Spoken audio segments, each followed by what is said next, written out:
Entamer l'examen du deuxième point inscrit à son ordre du jour.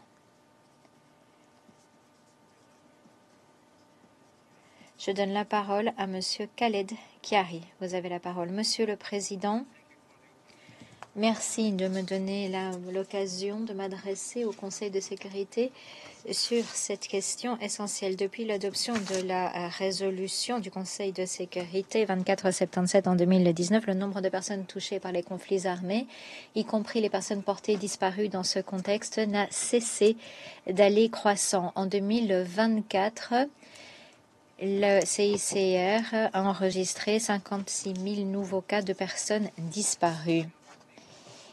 Il n'y a pas de chiffre définitif des personnes disparues en période de conflit, mais nous savons que la situation est grave.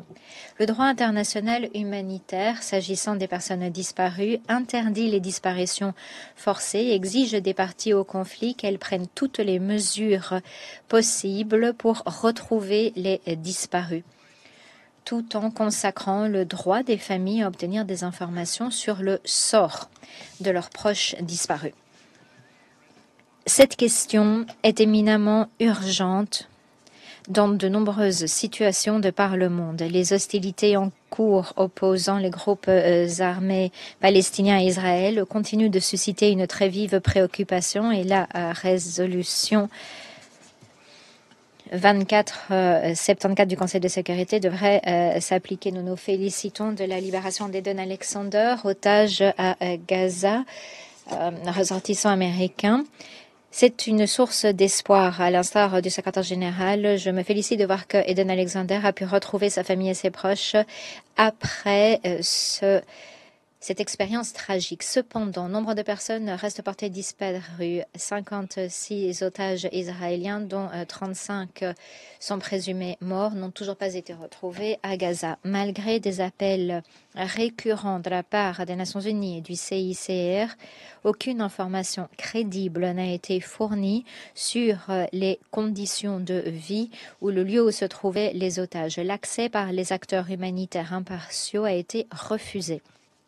Leurs familles, qui cherchent encore des informations sur leur sort et le lieu où ils se trouvent. En plus, Israël continue de détenir les dépouilles des Palestiniens, y compris des individus qui auraient été enterrés dans des tombes sans que l'information ne soit transmise aux familles. De vives préoccupations perdurent concernant des milliers de Palestiniens détenus par les autorités israéliennes depuis octobre 2023. Nombre d'entre eux n'ont pas été retrouvés. En Ukraine, après l'invasion totale en 2022 de la Russie, le HCDH fait état d'un grand nombre de civils ukrainiens dans les zones sous occupation russe qui ont été détenus. Certains n'auraient pas la possibilité de communiquer avec leurs proches. Certains cas équivaudraient à des disparitions forcées. Un nombre non spécifié de civils ukrainiens, y compris des enfants ukrainiens, auraient été transférés vers la Fédération de Russie. Nous saluons l'échange de prisonniers et l'échange de dépouilles récentes et nous demandons à ce que la fréquence, la portée et l'ampleur de tels échanges soient revus à la hausse pour permettre le retour des enfants ukrainiens dans leur famille. Au Myanmar, des personnes dont on pensait qu'elles étaient disparues. Ces cas se sont multipliés dans le pays depuis 2021 et la prise de pouvoir par les militaires. Au moins 2000 personnes auraient perdu la vie pendant leur détention par l'armée. Une préoccupation majeure est l'absence de conseils juridiques et de procédures régulières pour les personnes détenues de façon arbitraire, y compris les membres du gouvernement civil élus.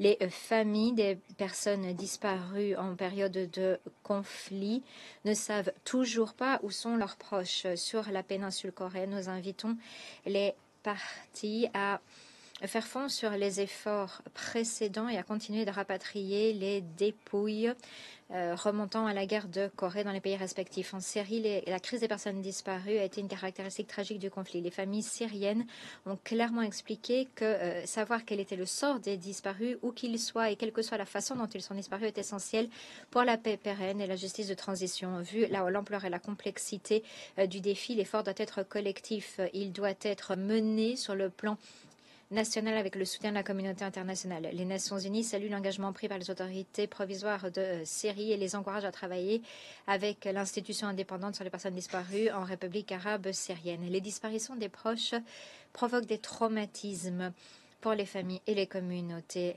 Répondre aux questions des familles des disparus peut prendre des décennies. Par exemple, le coût humain de la guerre du Golfe de 1991 se fait encore ressentir puisque 315 Koweïtiens et ressortissants des pays tiers restent portés disparus à l'heure actuelle. Les travaux du comité sur les personnes disparues à Chypre montrent comment la question des personnes disparues reste essentielle, non seulement pour les familles directement touchées, mais également pour l'ensemble des communautés, et ce, des décennies après les faits. Ce n'est clairement pas uniquement le cas à Chypre. Ce qui est particulier, c'est le soutien inlassable des autorités, réaffirmé publiquement par les deux dirigeants chypriotes en avril, et l'excellente coopération des deux parties s'agissant des travaux du comité au fil du temps. Cela, en plus des capacités professionnelles et des équipes bicommunautaires travaillant sur le terrain dans les laboratoires, sont la clé du succès.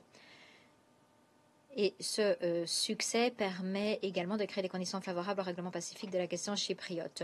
Lorsque la question des personnes disparues n'est pas traitée, ce ne sont pas uniquement les individus, mais des sociétés tout entières qui ne peuvent passer à l'étape suivante. On ne fait que perpétuer la méfiance, le ressentiment, ce qui est un obstacle à la pérennisation de la paix. La bonne volonté, la persévérance, le soutien de la communauté internationale sont autant d'éléments incontournables dans la recherche des personnes disparues, de même que le respect du droit international.